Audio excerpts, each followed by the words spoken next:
Buenos días y bienvenidos a un nuevo amanecer con el Señor.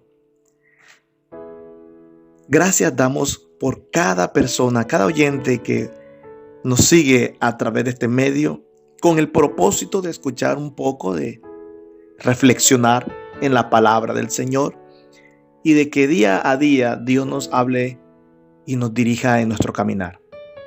Hoy ya estamos en el día 3 de diciembre del 2020. Un año de bendición, un año en el cual Dios nos ha hablado, nos ha dirigido, nos ha sostenido.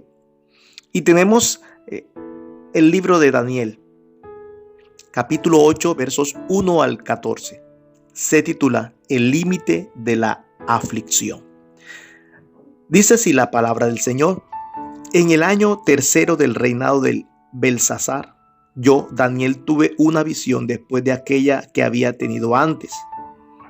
Miraba yo la visión y en ella yo estaba en Susa, que es la capital del reino, en la provincia del Elam. En la visión, pues, me veía junto al río Ulai. Alcé los ojos y miré, y había un carnero que estaba delante del río y tenía 2 cuernos, y aunque los cuernos eran altos, uno era más alto que el otro, y el más alto creció después. Yo vi llegar junto al carnero.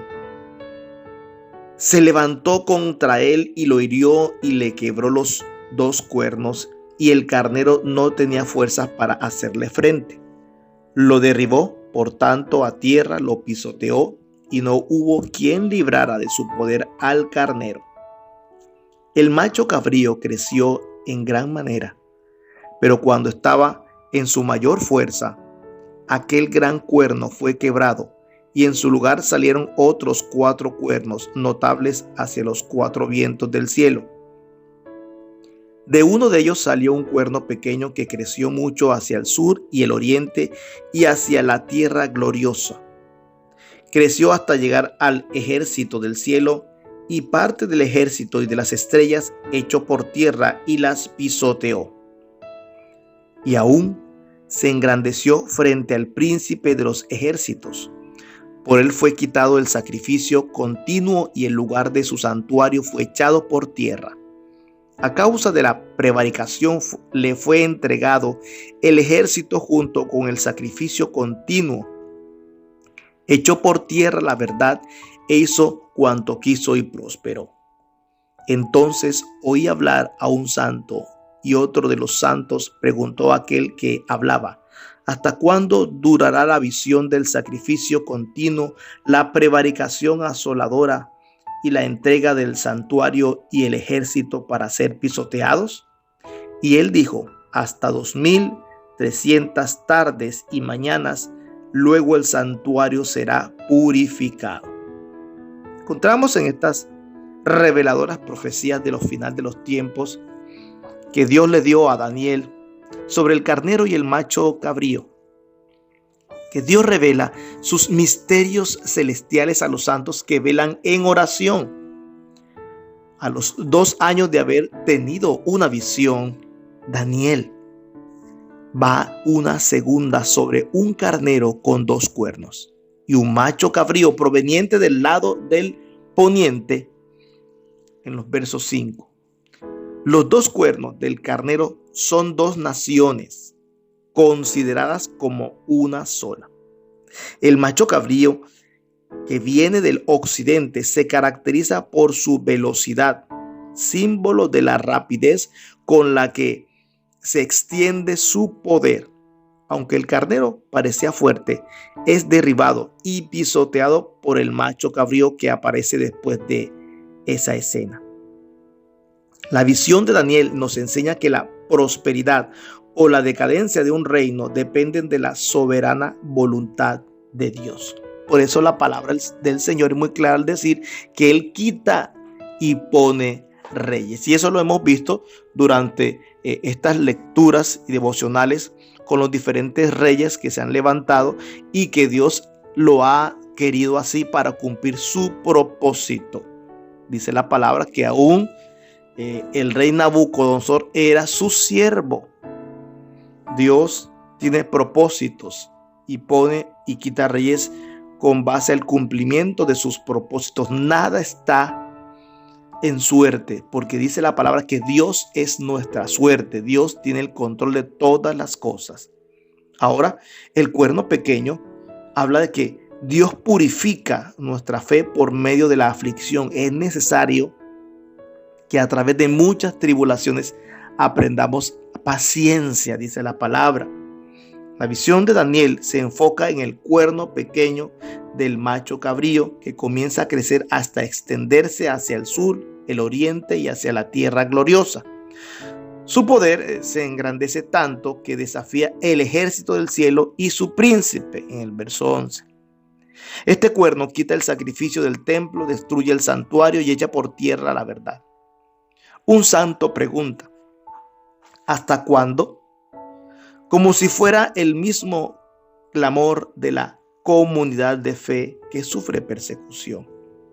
Esa es la oración de los santos. Señor, ¿hasta cuándo vamos a sufrir escarnio? Vamos a sufrir persecución, dificultades. Pero es necesario que atendamos la perfección a través de la purificación por la prueba. Tengamos siempre en cuenta que las puertas del Hades no prevalecerán contra la iglesia. Tengamos en cuenta que Dios no nos pondrá más carga de la que no podemos soportar. Tengamos en cuenta que en medio de la aflicción el Señor sigue a nuestro lado, fortaleciéndonos y ayudándonos, como lo hemos visto en este tiempo que estamos aún en pandemia y en dificultades por la falta de la libertad de poder estar en cualquier lugar y con cualquier tipo de persona por esta situación de pandemia de este virus. Ahora, nuestra responsabilidad es permanecer en oración, en fidelidad, en constancia con el Señor, no importando lo que estemos padeciendo o sufriendo. Qué bueno tenemos al Señor, al Espíritu Santo, que nos ayuda en medio y nos alienta en medio de cualquier situación que podamos tener. Esa es la razón por la cual el santo pregunta: ¿hasta cuándo? Es el clamor de la iglesia del cuerpo de Cristo que sufre persecución. Según la visión, después de 2300 tardes y mañanas, el santuario es restaurado. Gracias a Dios que Él ha determinado un límite para la tribulación. Y eso se parte de los tiempos de Dios. Para todo hay tiempo. Habrá un tiempo de sufrimiento, pero también habrá un tiempo en el cual ya no habrá más sufrimiento. Aún así, la aflicción del creyente puede constituirse también en un medio para el cumplimiento de la voluntad de Dios. La aflicción hace parte del proceso, hace parte de la prueba de la fe, hace parte de la perfección de los santos, hace parte del crecimiento y desarrollo como creyentes.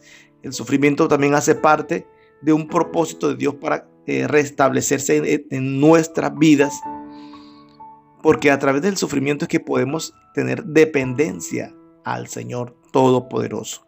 Estas son visiones que tiene Daniel, que Dios le pone a Daniel para hablarnos sobre los últimos tiempos.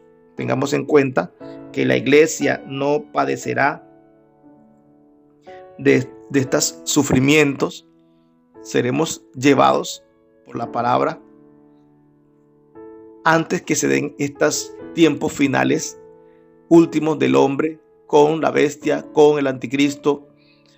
Cuando seamos arrebatados en los cielos, la iglesia se ha arrebatado juntamente con el Espíritu Santo y estemos en los cielos antes de estos acontecimientos. Nuestro propósito es luchar para que seamos llevados.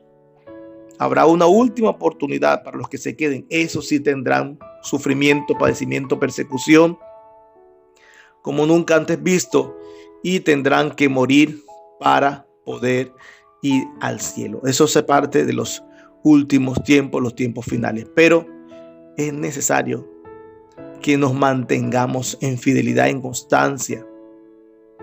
Como dice la palabra, que Él viene por una iglesia sin mancha, sin arruga. Y como la novia del Señor tenemos que estar sin mancha, sin arruga, para ser arrebatados juntamente con los muertos en Cristo.